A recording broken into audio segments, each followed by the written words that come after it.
So in this Ndax tutorial, I will be showing you how to add Canadian dollars to your account on Ndax. So once you guys open up Ndax, go to the very bottom, or even go to the top right in this case where it says add funds. It doesn't matter what you do.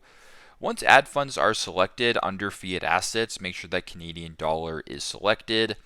Now you have two different options here. You have Interac e-transfer or you have a wire transfer, so you can choose to do it in whatever way. The simplest way and the quickest way is Interac e-transfer, so for this demonstration, I will select that option. Then once you're here, it's going to share all the details you need in order to complete the e-transfer, so you're going to need the name, the email, as well as the unique message code, and then you can add a security question and answer if you want. And if all this looks good to go, make sure you copy this over to your banking app and then press on done to submit the e-transfer in order to add Canadian dollars to your account. So that is how to add Canadian dollars to your account on Ndax. Thanks again for watching and hope this helps.